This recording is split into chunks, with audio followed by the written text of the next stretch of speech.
Today we're going to be talking about the brushes, effects, and symbols inside of Adobe Illustrator. A lot can be done with these very basic things to help elevate your level of design. So it's good to have a good grasp on what these things can do. So we're going to start with your brush first. So if you will, hit B on your keyboard, that'll get your brush tool. Now the brush tool does not work like some of the other programs you may have used. With this tool you have no fill, you only have a stroke. So change your stroke color to whatever you would like. And let's zoom in right here real quick. And we'll just draw out a little area. And you'll see it draws out with a shape that you've just created using a stroke color. Now a lot of people with the brush tool like to come in here and keep drawing out to fill in an area. This is bad practice with the brush tool in Illustrator. The reason being, it doesn't create an actual fill, it creates a stroke. So if I look at this real closely, I can see all of these weird little anchor points and lines and paths that make up this shape. It's not clean, it's not a good look. So this isn't really the use for your brush tool. If you were to want to do that, you really need what's called your blob brush tool. Shift B will get that for you. Now it'll look like it does the same thing.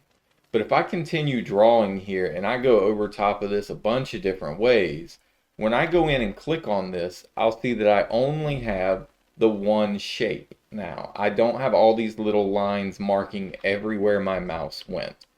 So if you want to fill in an area, Shift B is really your spot. But today we're going to be talking about your brush tool itself. So again, B for your brush tool, please. Now with your brush tool, you can create all kinds of looks. We need to check our brush panel to see what kind of looks we can do. So if you'll go to Window and then go to Brushes, you'll find your different brush tools. So for example, if I clicked on this second one in the set, the little charcoal look, and I were to draw out a line, it'll give me that charcoaly look. There are a number of different brushes here, and in fact, a lot of what we're going to look at today is the panel system itself. So every one of the panels that we're talking about comes in looking like this. Up at the top right, there's this little drop-down menu, and in the bottom left, there is this little book symbol. This book symbol shows you different libraries for different things. So for example, if I go to borders right here and hit geometric borders, it'll open out a separate panel for just geometric borders. Click on one of those and attempt to draw that out, you'll see what it creates. So each one of these creates a pattern, right? Following that stroke line. And again, it's important to remember that these are strokes. So I can adjust these just like strokes. I can arch these, I can change these handlebars, I can move these anchor points, and these shapes will move with me. Now I don't want any of that, so I'm just going to grab all of that and hit delete real quick.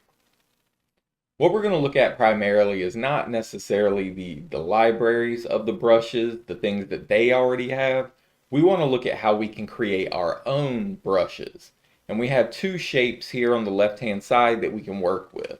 We have that star symbol, and then we have that pencil symbol, and we're going to do different things with each one. So first, I want you to get your black arrow, your selection tool, and click on this star. Once you have that, grab your brush tool again, and over in your brushes panel, I want you to look at the very bottom right and look for that plus symbol. When you click on that, you're going to get your new brush dialog. Which new brush do you want to make? The one we're going to make today is a scatter brush. So we're going to click on scatter brush and hit OK. Now once this pops up, we would name this brush whatever you want to name it. And then you have options for the brush. So we can see the size of this star. Do we want this to be a perfectly sized star every time? I want to make it random. I want some small stars along the way, so I'm going to go down on this. You'll see this separate option opens up asking how big do you want it. So I want it to be upwards of as big as it is, but as small as 13% the size. Spacing, how far away do you want these to be? I want this to vary, so I'm going to drop this down as well. Scatter, how far off the line do you want it to go? So again, I'll push that up a little bit, going to about 10% off that line, maybe 20%. And then rotation, I want that as well to be random, going to about 10%. Now you can change the color of it before you grab the shape, or you can grab it here. There are options to play with the color here, but I'm not worried about that. I'm just going to hit OK. And over here in my brushes, I'll now have that little star symbol. So when I have that star symbol and I've got my brush tool selected, I can click, hold, and drag, and it'll make those stars for me. Notice that it's changing size as it goes. So that's just one quick way to play with that scatter brush. It just kind of separates a bunch of things out. Good. Now let's go to this pencil. Let's go select that whole pencil. Make sure you've got all the shapes in that pencil. I'm going to hit that same plus symbol again. And this time, instead of scatter, I'm looking for the art brush. So I'm going to click on art brush and hit OK. Now the art brush right here gives me an option for the name. I'll go ahead and name that pencil. I can adjust the width of this, how thick this is. I can change this here if I want. I can scale this proportionally so it stays the same size all the way along the way. Or I can stretch it between certain guides, and that's what I want to do. So I want to click on that stretch between guides, and I'll get these two little gray boxes that show up around this. Now, I don't want to stretch it down here at the eraser or the head, so I'm just going to kind of grab this gray line and put it directly on the middle of the pencil, and you'll see why in just a second. What I'm saying is when it repeats, when it gets stretched out, I want this area and this area only to stretch. I want the front and back to stay the exact same no matter how big this shape is. You can see you have some different options over here. Feel free to play with these in your own time, but I'm just going to hit OK on this. And when I do, I now have a brush in here that looks like that pencil. Good. So I'll deselect, click off of everything. I'll go over here to the far right and I'll look at this box. I'll get my brush, B for brush, and I'll make sure I'm selected on that pencil. Now if I were to click, hold, and drag a straight line, I get my pencil. You notice it comes in a little stubby though. If I were to drag it further, it comes out further.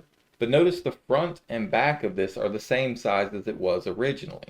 Only in the middle is it stretching. So now if I were to grab this same pencil with the same brush and create kind of a wonky shape, notice the middle is the only point that is stretching. The front and the back stay the same, right? So there's a lot of applications for what you could do for both of these things. Making your own brushes, make sure that your work is more customizable to you. So feel free to experiment with these and see what you come up with. Now let's move down. Now there are a lot of effects in Adobe Illustrator to play with. We're just going to touch on some of the major ones that people utilize. And they're all up here in the main menu underneath Effect. There are other places to find it, but this is kind of the main area for it.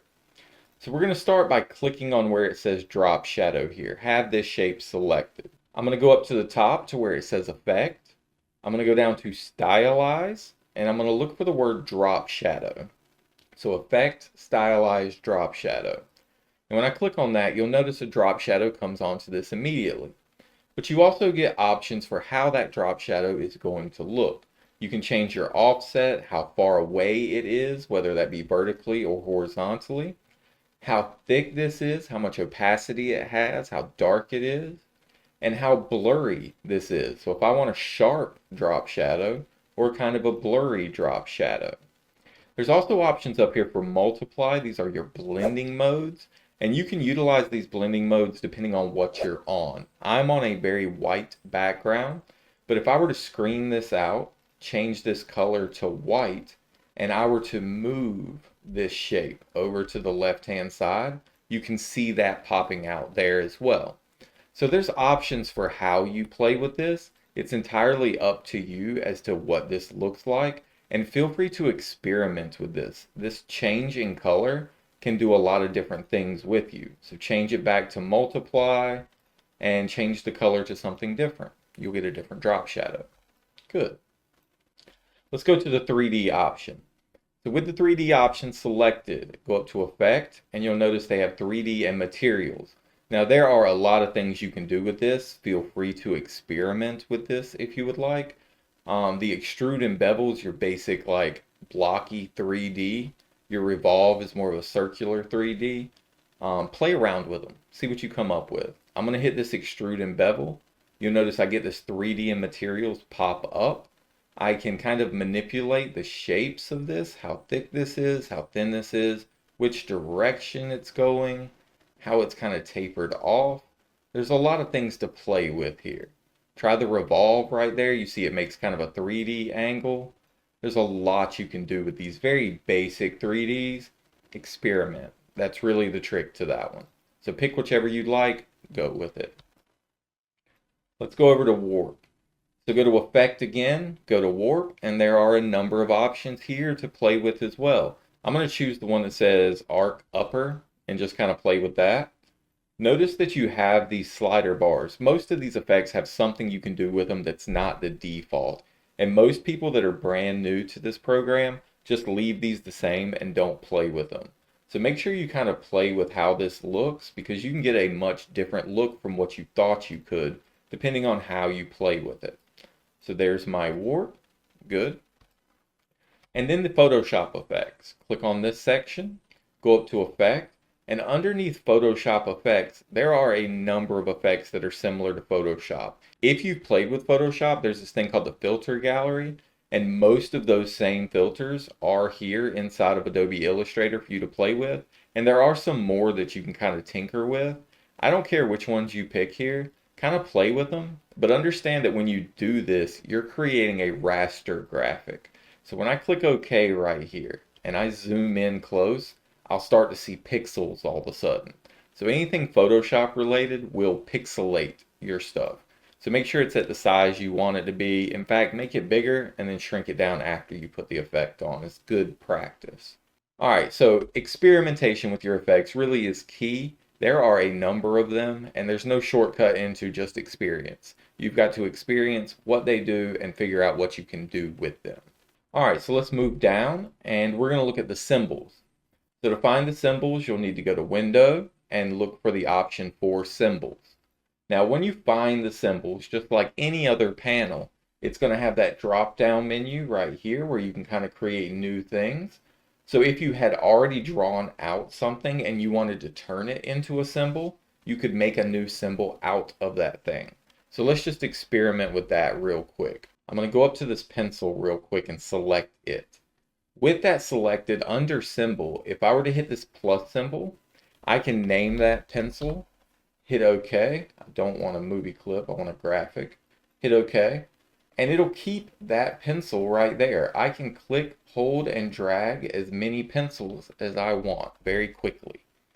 So if you have something that you're repeating a lot, like a logo or something like that, you can put it in symbols and just continually reuse it. Now down here, there are a number of types of symbols that you can utilize. The main set right here is very basic, but if you want to, there is that library option right here. So if you click on this grime vector pack, you'll get these kind of distorted, grungy looking ink shapes and symbols. Feel free to experiment with these different things. So what I want you to do is find the 4 that I've got here. Notice that this is a flower, so it is very likely to be in the flowers section. Go find that flower. When you have it, you can click, hold, and drag it in just like that, and it'll place that flower for you. Go into those libraries again and figure out where this one's going to be. I think we just saw it, right? So you can grab that, drag that in. Some of them come in big. You might have to shrink them down a little bit, kind of play with them. Over here, find this I and this B. See if you can find those. Now, I will tell you that all of these are customizable. So if I don't like something on this B or I don't like something on this I can adjust these and change these. If I go up to the top in my control panel, I'll see the edit symbol option. When I click on that, it'll ask me if I'm sure that I want to change it. I'll hit OK. And right here, I can hit A to get my white arrow, and I can click on any of these paths and alter how this looks. So it's infinitely changeable and adjustable to whatever you want it to be, right? So what did we look at today? We looked at how we can utilize our brush panel and different shapes and symbols to create unique brushes. We played with how to create our own scatter brushes and our own art brushes. Then we came back and we looked at the effects. What can we do with Illustrator's effects that are default in this program, and how can we make them look like they're not the standard default here? We also looked at the different types of symbols and where we can go to find those different symbols along the way. There is a lot that you can experiment with here and kind of play with to up your level on your graphics. So that's your daily dose of design. If you found this video at all helpful in any way, shape, or form, please like the video, subscribe to the channel. That helps me out and that helps you continue to build your creative toolbox. Thank you so much. We'll see you in the next one.